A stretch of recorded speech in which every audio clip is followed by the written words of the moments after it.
২০২৫ সনের জুলাই মাসে এসে দেশে আবার হঠাৎ করে নতুন অস্থিরতা দেখা দিয়েছে।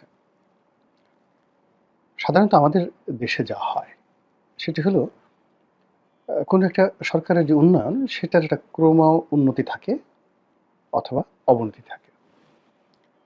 তো সেই দিক থেকে ডক্টর মোহাম্মদ ইউনূসের যে গত ১০ মাসের যে শাসন ব্যবস্থা, সেই শাসন ব্যবস্থার ৩ টি দিক নিয়ে আলোচনা করা যেতে পারে। ১ম হলো যে তাকে নিয়ে জনগণের যে আশা এবং আকাঙ্ক্ষা ছিল এটি একেবারে রিভার্স, বিপরীতমুখী হয়েছে। আমরা ধারণা করেছিলাম যে তিনি একজন আন্তর্জাতিক ব্যক্তিত্ব, বিশ্ববরেণ্য ব্যক্তিত্ব, সম্মানিত ব্যক্তিত্ব। দেশ-বিদেশে তার অনেক সুনাম সুখ্যাতি এবং তার অসংখ্য বন্ধু রয়েছে। তো তাদের সহযোগিতায় তিনি বাংলাদেশের একটা ব্যাপক পরিবর্তন ঘটাবেন। অর্থনৈতিক ক্ষেত্রে, প্রশাসনের ক্ষেত্রে, ন্যায়পরায়ণতার ক্ষেত্রে, সততার ক্ষেত্রে সব মিলিয়ে এক অনন্য শাসন ব্যবস্থা তিনি উপহার দিবেন। এবং তার যারা সঙ্গী সাথী তারা ১ম থেকে যেভাবে প্রচার চালাচ্ছিলেন যে মালয়েশিয়ার মাহাথির মোহাম্মদ তার বন্ধু, আমেরিকাতে তার বন্ধুর শেষ নেই, ফ্রান্সের প্রেসিডেন্ট ইমানুয়েল ম্যাক্রো তার খুবই ঘনিষ্ঠ বন্ধু। তারপরে তার টেলিফোনে সেই সংযুক্ত আরব আমিরাতের যে আমির, তিনি বাংলাদেশিদের মুক্ত করে দেন, ইত্যাদি আরও অনেক কিছু। কিন্তু বাস্তবে আমরা যেটা দেখলাম যে তিনি যখন শাসন ক্ষমতায় এলেন, সরকার প্রধান হিসেবে তিনি তার বন্ধুদের কারো কাছ থেকে এখন পর্যন্ত কোনো সহযোগিতা তো দূরের কথা, ক্ষেত্র বিশেষে এমন তুচ্ছ এবং তাচ্ছিল্যের শিকার হয়েছেন যেটা আমরা কল্পনা করা যায় না।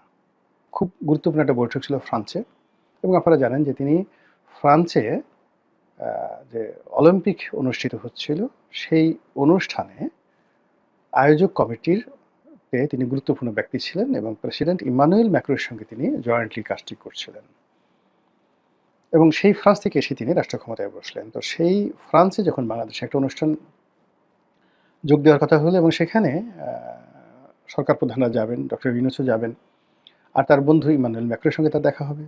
কিন্তু তিনি অনেক চেষ্টা করে ইমানুয়েল ম্যাক্রোর সঙ্গে দেখা করতে পারলেন না, ফলে তিনি অভিমান করে গেলেনই না। ইংল্যান্ডে গিয়ে তিনি ব্রিটিশ প্রধানমন্ত্রীর সঙ্গে দেখা করতে পারলেন না, দেখা হলো না। এটি নিয়ে খুবই একটা বিব্রতকর অবস্থা তৈরি হয়ে গেল। তারপরে আরও অনেক কিছু আন্তর্জাতিক অঙ্গনে আমরা যা আশা করেছিলাম এটা ঘোড়ার ডিম, কিছুই হয়নি।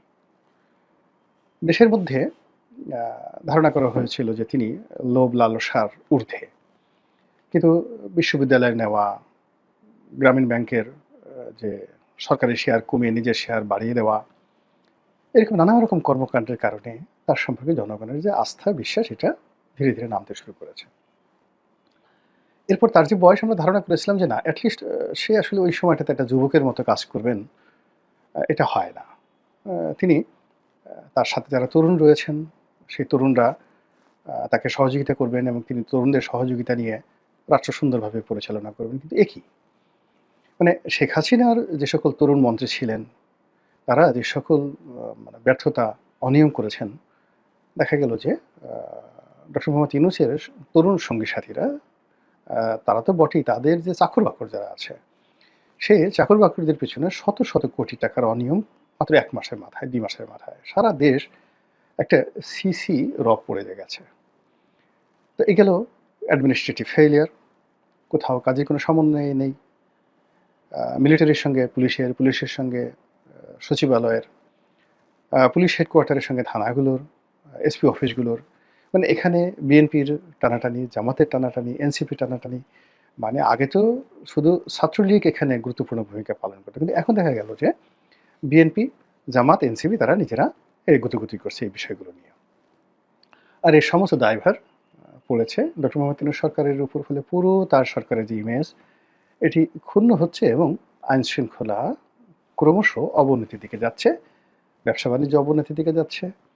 আর মাঝে মধ্যে ডক্টর মোহাম্মদ ইউনূসের যারা লোকজন রয়েছেন তারা এই চন্দ্র বিজয় হয়েছে, এই মঙ্গল গ্রহ বিজয় হয়েছে, এই স্টার্লিংক এসে গেছে, এরপরে এটা হবে ওটা হবে, এত বিলিয়ন ডলার বিদেশ থেকে আসবে, ইনভেস্টমেন্ট হবে, এই সাবমিট হবে, ওইটা হবে, মানে নানা রকম কথাবার্তা। কিন্তু প্রকৃতপক্ষে দেখা গেল যে আসলে আমাদের যে দেশীয় যে শিল্প কলকারখানাগুলো আছে এগুলোর চাকা ঠিকমতো ঘুরছে না।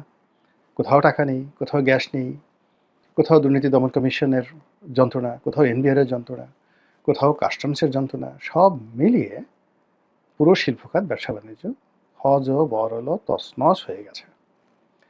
তখন এই অবস্থা থেকে মুক্তি পাওয়ার জন্য জনগণ বলছে নির্বাচন দরকার। যারা রাজনৈতিক দল তারাও নির্বাচন চাচ্ছে। তো এরকম যখন একটা টানা হেঁচড়া চলছে, এর মধ্যেই আমাদের এই নতুন সরকারের বর্ষপূর্তি হবে। তো সেই বর্ষপূর্তি নিয়ে সরকার ৩টি দিবস ঘোষণা করার চেষ্টা করলেন। এর মধ্যে একটি দিবস হলো নতুন বাংলাদেশ দিবস, অর্থাৎ আগস্ট মাসের ৮ তারিখে যেদিন ডক্টর মোহাম্মদ ইউনূস শাসনভার গ্রহণ করেছেন, ক্ষমতা গ্রহণ করেছেন, ওই দিনটিকে একটি নতুন বাংলাদেশের দিবস ঘোষণা করার জন্য সরকার সিদ্ধান্ত হলো এবং ব্যাপক সমালোচনা, এমনকি ওনার যারা ঘনিষ্ঠজন, ওনার যারা নিয়োগকর্তা, সেই ছাত্র সমাজ বিক্ষোভে ফেটে পড়ল। তারা বলল, একই কথা, যদি নতুন বাংলাদেশ ঘোষণা দিতে হয় সেটা শেখ হাসিনার যে চলে যাওয়ার দিন, ক্ষমতা হারানোর দিন, সেদিন হতে পারে, অর্থাৎ আগস্ট মাসের 5 তারিখে। কিন্তু আগস্ট মাসের 8 তারিখে কি করে নতুন বাংলাদেশ হলো? উনি তো শুধু ভিডি ভিসি আসলেন, দেখলেন, আর ক্ষমতায় বসে গেলেন। এর বাইরে তো ওনার কোনো কিছু নেই। আমরা ওনাকে ডেকে এনেছি, যেভাবে ধরুন চট্টগ্রাম বিশ্ববিদ্যালয়ের খুব নামকরা, এখন যিনি ভাইস চ্যান্সেলর হয়েছেন, খুব নামকরা অধ্যাপক, ভেরি স্মার্ট। কিন্তু অন্য সময় হলে এটা হতো না। কিন্তু এই সময়টাতে তাকে যারা বসিয়েছে, তারা তার চোখের সামনে আঙ্গুল তুলে বলছে যে, বেশি বড় বড় কথা বলবেন না। We are the appointee. আমরা আপনাকে নিয়োগ দিয়েছি। আমাদের হুকুমে, আমাদের দয়ায়, আমাদের করুণায় আপনি এই চেয়ারে বসেছেন। এটা নিয়ে বিবিসি রিপোর্ট করেছে এবং সেই শিক্ষক তিনি মাথা নিচু করে তার যারা নিয়োগকর্তা বড় বড় কথা বলছে তাদের যাকে বলা হয় সামনে তিনি কাচুমাচু করে বসে আছেন। যদি অন্য সময় হতো কিংবা আজকে 10 বছর আগে হতো, চট্টগ্রাম বিশ্ববিদ্যালয়ের ভাইস চ্যান্সেলর, ঢাকা বিশ্ববিদ্যালয়ের ভাইস চ্যান্সেলর, তাদের রুমের মধ্যে সেই বিশ্ববিদ্যালয়ের অন্য বিভাগের শিক্ষক তো দূরের কথা, বিভাগীয় চেয়ারম্যান কিংবা ডিন তারাও ঢুকতে সাহস পেতেন না। এরকম ব্যক্তিত্ববান লোকদেরকে বিশ্ববিদ্যালয়ের ভাইস চ্যান্সেলর নিয়োগ দেওয়া হতো। ঢাকা বিশ্ববিদ্যালয়ের অধ্যাপক একে আজাদ বা আজাদ চৌধুরী, তারপর প্রফেসর এমাজউদ্দিন আহমেদ, তার আগে ফজলুল হালিম চৌধুরী, মানে কিংবদন্তির সব শিক্ষক। তো এর মধ্যে মানে আমি যেটা ব্যক্তিগতভাবে দেখেছি সেটা হলো, আমি তো লয়ের ছাত্র ছিলাম, তো আমাদের ডিপার্টমেন্টের যিনি চেয়ারম্যান ছিলেন মফিজুল ইসলাম পাটোয়ারি স্যার। তো মফিজুল ইসলাম পাটোয়ারি স্যারের ছেলেই ওই এখন যে জাতীয় পার্টির এমপি হয়েছিলেন, সেই উনি আর কি। তো স্যার খুব ভালো মানুষ ছিলেন। তা আমরা যে কোনো একটা বিষয় নিয়ে আন্দোলন করছিলাম, কিন্তু আন্দোলন আমরা করছিলাম সেই সায়েন্স এনেক্সে। তারপর সেখান থেকে একটু সাহস সঞ্চয় করে সেই দাবি দেওয়া নিয়ে আমরা কলা ভবন যে চত্বর, সেখান পর্যন্ত এলাম। তো আমাদেরকে সেই সংহতি জানানোর জন্য আমাদের স্যার সেই মফিজুল ইসলাম পাটোয়ারি এলেন। আমি নামটা ভুলে যাব, ওনার সাথে আবার হয়ে যাবে। সেই মফিজুল ইসলাম পাটোয়ারি স্যার, তার ছেলে শামীম, ব্যারিস্টার শামীম হায়দার পাটোয়ারি। তো আমরা যখন ছাত্র ছিলাম তখন শামীম খুব ছোট ছিল, একেবারে বাচ্চা ছেলে ছিল, খুবই বাচ্চা ছেলে ছিল। তো তো যার জন্য ওকে দেখেছি, ও ক্যাম্পাসে থাকতো, কিন্তু এখন সে বড় হয়ে গেছে, মাননীয় সংসদ সদস্য হয়ে গেছে, একটা বিশ্ববিদ্যালয়ের প্রধান, বাংলাদেশের মিডিয়া জগতে যাকে বলা হয় বেশ পরিচিত। আমি তাকে নিয়ে গর্ব করি এবং আমি তাকে সম্মান প্রদর্শন করি। তাকে ওই যে শৈশবের ওই ঘটনা নিয়ে, মানে আমি তাকে আপনি আপনি করে বলি, তুই তুকারি করে বলি না। মানে মূল ব্যাপার হলো যে, যেহেতু সে ওই আগে ছাত্র রাজনীতি করতো না, কিন্তু আমার শিক্ষকের সন্তান, তার বাইরেও তার প্রতি আমার একটা আপাত স্নেহ ভালোবাসা কাজ করে, কিন্তু তার কর্মের কারণে সেই শামীম হায়দার পাটোয়ারিকে আমি শ্রদ্ধা করি। তো যাই হোক, এনিওয়ে, তো সেই পাটোয়ারি স্যার পরে তিনি একটা বিশ্ববিদ্যালয় করেছিলেন, ইন্টারন্যাশনাল ইউনিভার্সিটি, যেটা এখন শামীম চালাচ্ছেন। তো যাই হোক, সেই পাটোয়ারি স্যারকে আমরা সব ছাত্ররা রিকোয়েস্ট করলাম যে, স্যার আপনি একটু দয়া করে ভিসি স্যারের রুমে যান, আমাদের কথাটা বলেন। তো উনি বললেন যে, তোমাদের যে দাবি দেওয়া এটা আমরা একমত, কিন্তু তোমরা কি প্রফেসর এমাজউদ্দিন স্যারকে চেনো? তার সামনে যাওয়াটা কি এত সোজা জিনিস? স্যারকে আমরা শত চেষ্টা করে, কয়েকশো ছেলে মেয়ে শত রিকোয়েস্ট করেও আমরা সেই ভিসি স্যারের রুমে তাকে পাঠাতে পারলাম না দেখা করার জন্য। তো এটা ছিল ঢাকা বিশ্ববিদ্যালয় ভাইস চ্যান্সেলরের জমানায় এবং এটা বিএনপি জমানাতে অবশ্যই, এবং সেই যাকে বলা হয় একজন ভাইস চ্যান্সেলরের সম্মান। এনিওয়ে, তো সেটা এখন কোথায় চলে গেছে? কোথায় চলে গেছে? একইভাবে ডক্টর মোহাম্মদ ইউনূসের যে অফিস, সে অফিস তো প্রাইম মিনিস্টার। এখানে শেখ হাসিনা ছিলেন, বেগম জিয়া ছিলেন। কিন্তু আমি তাদের কথা বলব না। আমি ওই অফিসে যাদেরকে দেখেছি, মানে প্রধানমন্ত্রী হিসেবে যাদেরকে দেখেছি, মওদুদ আহমেদ সাহেবকে দেখেছি, কাজী জাফর আহমেদকে দেখেছি, মিজানুর রহমান চৌধুরীকে দেখেছি একজন সাংবাদিক হিসেবে। তো প্রধানমন্ত্রী হিসেবে তারা সরকার প্রধান ছিলেন ওই প্রেসিডেন্সিয়াল ফর্ম গভর্নমেন্টের অধীনে। সাজিদুর রহমান সাহেবকে দেখেছি। কিন্তু এরশাদ জামানাতে যারা যারা হয়েছেন, বিশেষ করে মিজানুর রহমান চৌধুরী সাহেব থেকে শুরু করে পরবর্তীতে যারা প্রধানমন্ত্রী হয়েছেন তাদেরকে ঘনিষ্ঠভাবে দেখেছি ইন অফিস, তাদের অফিসে এবং তাদের বাসায়। কি তাদের লেখাপড়া, মানে কি তাদের রাজনৈতিক প্রজ্ঞা। একজন মিজানুর রহমান চৌধুরী এই যে কত বড় কিংবদন্তি রাজনীতিবিদ, আমাদের দুর্ভাগ্য যে আমরা তাদেরকে নিয়ে গবেষণা করি না। আমাদের উচিত এই যে তাদের ভাষণগুলো, একজন কাজী জাফর আহমেদ কিংবা মওদুদ আহমেদ, মানে তারা যে কি পরিমাণ লার্নেড ছিলেন। উপপ্রধানমন্ত্রী হিসেবে সেখানে শাহ মোয়াজ্জেম সাহেব ছিলেন। শাহ মোয়াজ্জেম সাহেবের সঙ্গে যারা চলেছেন আপনি কল্পনাই করতে পারবেন না কি তাদের মেধা। সেই অফিসে এখন ডক্টর মোহাম্মদ ইউনূস বসে আছেন, আর তিনি এখন সরকার প্রধান। তো সরকার প্রধান হিসেবে যদি ধরেন তাহলে তার এই অফিসটি এখন জিয়া রহমানের সঙ্গে তুলনা, বঙ্গবন্ধুর সঙ্গে তুলনা, বঙ্গবন্ধুর চেয়ারের সঙ্গে তাকে তুলনা করতে হবে, সাজিদুর রহমান সাহেবের সঙ্গে তাকে তুলনা করতে হবে, এরশাদ সাহেবের সঙ্গে তাকে তুলনা করতে হবে। আমি যদি খালি এরশাদ সাহেবের সঙ্গে তাকে তুলনা করি, আমি একটা ক্ষুদ্র মানুষ, ক্ষুদ্র মানুষ। আপনি চিন্তা করেন যে ১৯৮৬ সনে আমার মতো মানুষের সঙ্গে একজন প্রেসিডেন্টের ওয়ান টু ওয়ান বৈঠক হয়েছে, ওয়ান টু ওয়ান বৈঠক হয়েছে। দিস ইজ এরশাদ। এবং সেই সম্পর্কটি ওনার মৃত্যুর আগ পর্যন্ত ব্যক্তিগত পর্যায়ে তিনি সেটা বহাল রেখেছেন। আমি যখন এমপি হলাম, লেখালেখি করতাম, উনি নিয়মিত ফোন দিতেন। প্রতি সপ্তাহে ১ বার ২ বার করে টেলিফোন করতেন। উনার বাসায় দাওয়াত দিতেন। আমার যদি হাতটা ধরে বলতেন যে, "বাবা, আমার যে গোল্ডেন সময়টা গেছে তখন যদি আমি তোমাকে পেতাম।" আমার স্ত্রীকে সহ আমাকে দাওয়াত করে উনার বাসায় খাওয়াতেন। কোনো সামাজিক অনুষ্ঠানে যখন দেখা হতো, আমি সে এমপি না, ধরেন যখন এমপি ছিলাম তখন উনি আমাকে হাত ধরে নিয়ে উনার রুমে নিয়ে খাইয়ে দিতেন। স্নেহ কাকে বলে? আবার ২০১৫ সনের পরে ধরেন আমি তো সংসদ সদস্য না। কিন্তু যখন কোনো সামাজিক অনুষ্ঠানে, সভা সমিতি, সেমিনারে দেখা হতো, উনি যে চেয়ারে বসতেন, টেবিলে বসতেন, ধরেন পাশে কাজী ফিরোজ রশিদ বসেছেন, আনিসুল ইসলাম মাহমুদ সাহেব বসেছেন, তারপরে রুহুল আমিন হাওলাদার সাহেব বসেছেন, মুজিবুল হক চুন্নু সাহেব বসেছেন। তিনি একটা চেয়ার খালি করে তিনি ওই জিয়াউল যে ওনার যারা গুরুত্বপূর্ণ নেতা আছেন তাদেরকে দিয়ে আমাকে ডেকে আনতেন। এনে উনার পাশে বসাতেন, জাস্ট পাশের চেয়ারটাতে বসাতেন। এখন বলেন তো, এই যে তার ভিতরে যে স্টেটসম্যানশিপ ছিল এটা খালি আমার সাথে নয়। তিনি তার এই ব্যক্তিগত যে সম্পর্কটি মেধাভিত্তিক, তিনি পীর হাবিবকে আ যে সম্মান করতেন।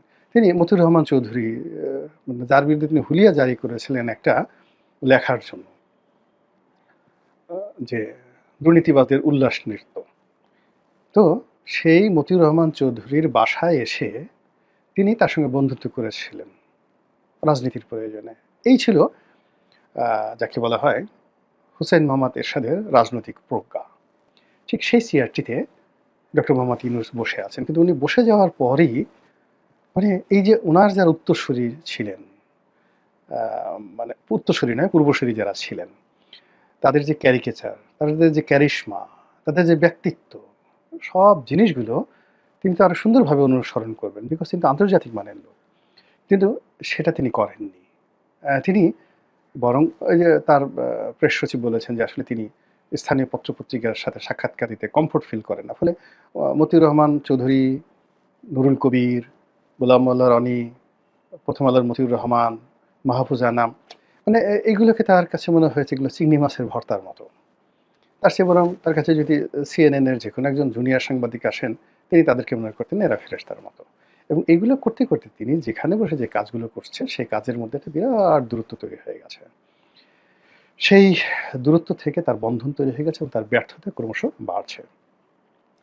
তো এরই মধ্যে যখন জুলাই আগস্ট নতুন ২০২৫ সনের জুলাই আগস্টটা হলো, এখন এই জুলাই আগস্ট সেলিব্রেট করবে, তার সরকার করবে, সে করবে, তার দল এনসিপি করবে। তো সেক্ষেত্রে ব্যস্ততা বাড়বে, আনন্দ হবে, উৎসাহ হবে, উল্লাস হবে, আইনশৃঙ্খলা যেভাবে অবনতি হচ্ছে সেভাবে হবে, এটা স্বাভাবিক। কিন্তু অস্থিরতা কেন? নতুন আতঙ্ক কেন? এটাই হয়ে গেছে প্রবলেম। এবং সেই আতঙ্ক কি দেখেন একটার পর একটা থানা আক্রমণ হচ্ছে এবং ক্রমাগত গণরেপ, গণধর্ষণ বেড়ে যাচ্ছে। এবং একটা ব্যাপার হলো যখন ধর্ষণের সংখ্যা বেড়ে যায়, তখন ওখানে ওই সমাজে, রাষ্ট্রে আল্লাহর গজব নাজিল হয়ে যায়। ধর্ষণ এমন একটা জিনিস। তো এখন হঠাৎ করে আপনি দেখেন যে ম্যাটিকুলাস ওয়েতে ধর্ষণ বেড়ে যাচ্ছে। ম্যাটিকুলাস ওয়েতে থানাগুলো আবার সেই আক্রমণ হচ্ছে। আবার যে মবটা প্রায় বন্ধ হয়ে যাচ্ছিল, সেই মবগুলো আবার বন্ধ হয়ে যাচ্ছে। যেখানে মানে উনার যমুনার সঙ্গে যাকে বলা হয় বঙ্গভবনের একটা দূরত্ব তৈরি হয়েছিল, কিন্তু এটা অশান্তির যে একটা আবহাওয়া ছিল, সেই অশান্তির আবহাওয়াটা কিন্তু দূর হয়ে গিয়েছিল। সেই আশঙ্কাটা আবার এই সময়টাতে এসে আবার নতুন করে দেখা দিয়েছে। এই গণভবনে এটা হবে, রাষ্ট্রপতির চুপ্পুবাদ করবে, জুলাই আগস্ট মানে বিপ্লব হবে, আবার সেই জুলাই আগস্টের চার্টার ঘোষণা করবে, সব মিলিয়ে এ কোন নতুন অস্থিরতা? এটা কি নিয়তির নির্মম পরিহাস? দিল্লির চক্রান্ত? নাকি আমেরিকার যে ডিপ স্টেট পলিসি রয়েছে সেই ডিপ স্টেট পলিসির কাউন্টার রেভলিউশন, কাউন্টার অভ্যুত্থান, কাউন্টার চক্রান্ত? এর কারণ হলো যে আপনি যদি গেদুকে বা লেদুকে কোনো একটা কাজের জন্য নিয়োগ করেন, কিন্তু গেদু সেই কাজটি করতে পারছে না, তখন আপনি কি করবেন? ধলাকে ডেকে আনবেন। তো এরকম কোনো কিছু হচ্ছে কিনা আমরা জানি না। আমরা সাধারণ মানুষ, চাই না মাগো রাজা হতে, রাজা হওয়ার স্বাদ নাই মাগো, দুবেলা যেন খেতে পাই। ক্ষুদ্র জীবনে আমি ব্যক্তিগতভাবে আল্লাহ রব্বুল আলামিন অনেক কিছু দিয়েছেন খুব অল্প বয়সে। এ জীবনে সেই যে ১৯৮২ সন থেকে রাজা বাদশাহ হাতি ঘোড়া দেখে আসছি, দুটো ডাল ভাত খাচ্ছি, সব জিনিসই মানে জীবনের কোনো অপ্রাপ্তি নেই, এমন কোনো আকর্ষণ নেই যেটা আবার আমাকে পেতে হবে। এমপি হয়েছি, মন্ত্রীদেরকে দেখেছি, প্রধানমন্ত্রীকে দেখেছি, মনে হয়নি যে আমার ওটা হওয়া দরকার। এমপি হয়েছে, আবার মনে হয় না যে দ্বিতীয়বার হওয়া দরকার।